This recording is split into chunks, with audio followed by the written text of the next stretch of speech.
How's it going, guys? Welcome back to GILL'S Garage. Today we are going to be working on a 1994 Chevy Corvette. Now this thing has been sitting for years, and right now the fuel injectors are taken out of it. New ones are going to be on their way, so we will be installing those at the end of this video. But to start it off, we're going to go ahead and give this car a nice wash because it is super dirty. As you can tell, it's been sitting under a tree for quite some time and it really needs to get clean. So without wasting any more time, let's go ahead and get right to it.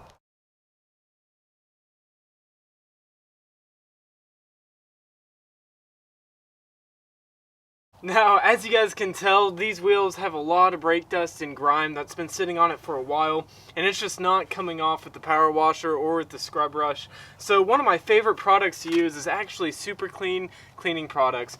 Their wheel cleaner and their degreaser is some of the best cleaning product that I've ever used in my life. So we're going to go ahead and apply this to the rims, let it sit for a little bit, and then we'll rinse it off and try to scrub it again.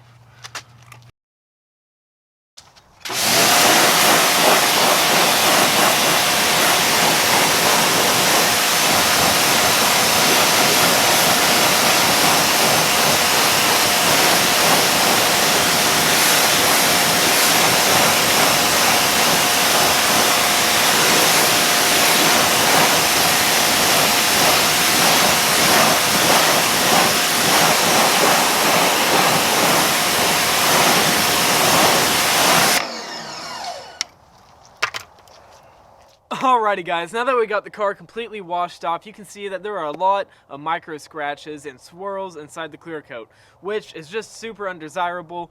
That means that we're going to go ahead and do a good paint correction on this car. So we're going to start off by throwing the new injectors in it, get it started up, and then drive it in the garage, and then we'll break out the buffing equipment. So guys, let's get to it. Okay, so now that the injectors are on the table, we're going to go ahead and put them inside of the fuel rails. I want to zoom in with the camera and show you guys how to do that. Okay, so to start off, we're going to go ahead and put the fuel pressure regulator and the fuel line together. It simply just slides into itself, and you have to sometimes give it a little bit of force. And then you'll grab the retaining clip and you will put that on there and you'll feel it click in.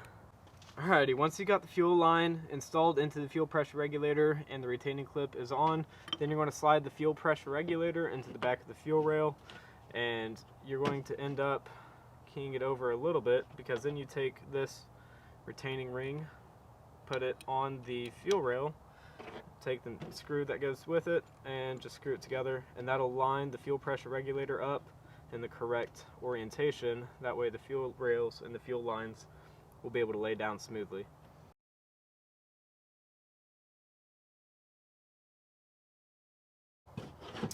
Alrighty, now that we got all of that put together, we're going to go ahead and flip it over.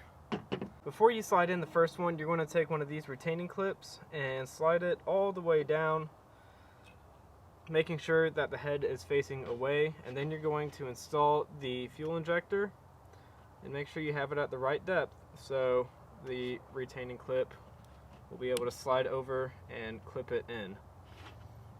And then you will install the second one and then slide the fuel retaining clip in from the bottom, making sure that the head is facing away from the fuel injector, and then do the same thing.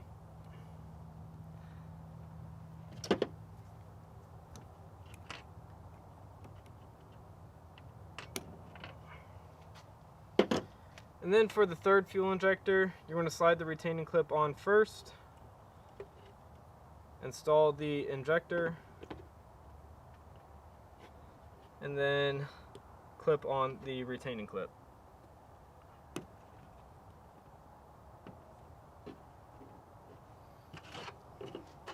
And then pretty much do the same thing on the other side.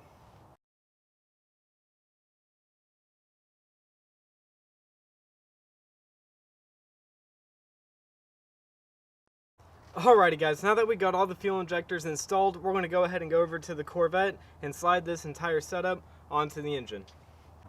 Alrighty, so to start off, I'm going to go ahead and remove these rags that I put into the injector ports on the intake manifold, just because I didn't want anything falling down into those holes. And then I'm going to make sure that all my plugs are orientated in a healthy manner. That way we don't have to worry about anything getting crossed up or being hard to plug in. Healthy manner. Wow,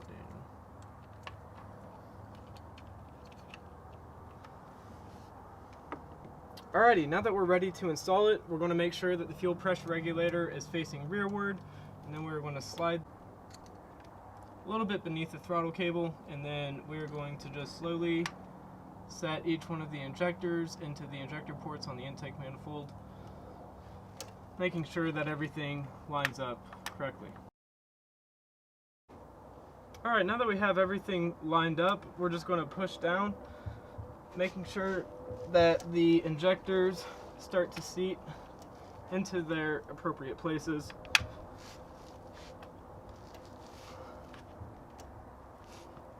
Then look down, make sure that the bolt holes are all lined up. Straighten the injectors, just so it looks pretty.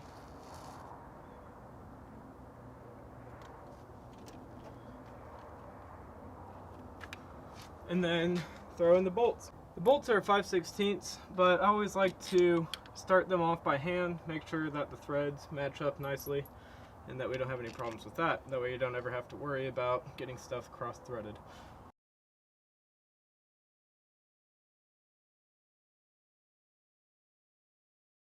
Then we're going to slide these fuel lines onto the quick connects and make sure that everything is lined up correctly. It's kind of hard to mess them up because they're two different sizes, so you should be alright.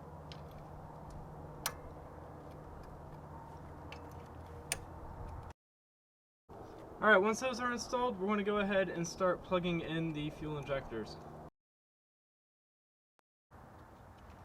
Then we're going to go ahead and slide the vacuum line onto the end of the fuel pressure regulator and just give it a quick look over, make sure everything looks alright, nothing looks out of place.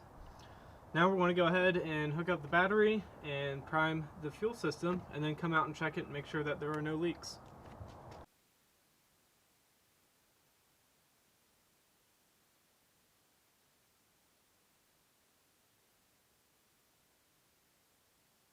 Okay guys, now that we got the car in the garage, we're going to go ahead and break out the buffing wheel and start out with a medium pad and a medium cut wax. That way we can get a pretty good understanding of if we should go to a finer pad and wax or if we should go to a more coarse pad and wax. So a medium is always a good place to start in my opinion. Anyways, let's get to it. Alright guys, once you have your medium buffing pad out and your medium cutting compound, you're going to go ahead and shake up the bottle. Make sure that since you're starting out with a fresh pad, you're going to put a little bit more dabs of wax on than you normally would. That's a pretty big pile. You normally want them about medium size like this one or this one.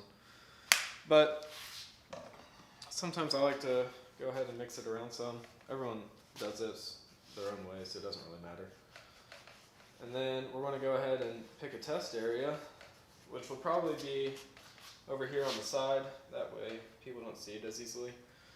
And you just dab it on, spread it around a little bit.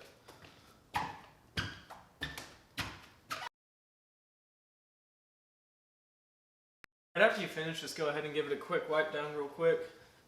And just take a pretty good look at it, see if there's any areas that you want to go back over. Like I can see that there's a couple spots right in here that I think I want to touch up again. So, let's get to it. Alrighty, I'm pretty happy with that. So we're going to go ahead and do the whole hood. So I went ahead and switched over to my coarse pad. The medium pad really wasn't doing much, and I went ahead and put coarse cutting compound in it. So, let's get to it. So now that we got that done, we're just going to give it a quick spritz water, and then we're going to wipe it down and take a look at it under the lights. Alright, so now that we got it cleaned off with water, we're going to go ahead and come in with the fine cut and the fine pad, and then we're going to just dab it around and then mix it in and see if we can get that haze out of there so it'll really find the depth in the color.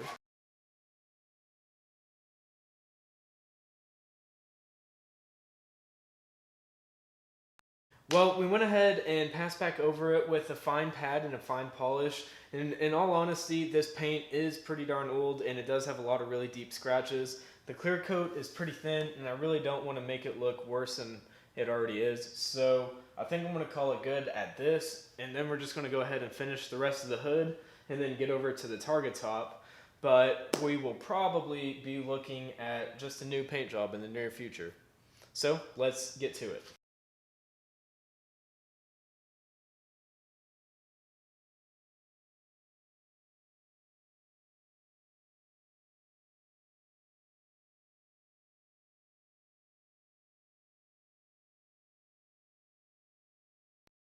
Alrighty guys, just like the hood, we're going to go ahead and start off with a medium pad and a medium cut compound. That way we don't have to go too crazy with it on the Targa top because it is made out of acrylic. So let's go ahead and get to it. So I actually really wasn't happy with the outcome just using the buffing wheel on the Targa top. So I'm going to start off with some 500 grit sandpaper and then work my way up all the way to 1200, and then I will try it again with the buffing wheel. So let's get to it.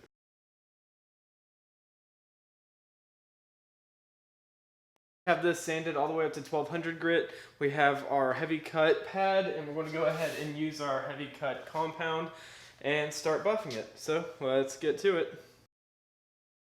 Work our way. Alrighty, now that we're done with the heavy cut and the heavy compound, we're going to work our way over to the medium cut pad and medium compound.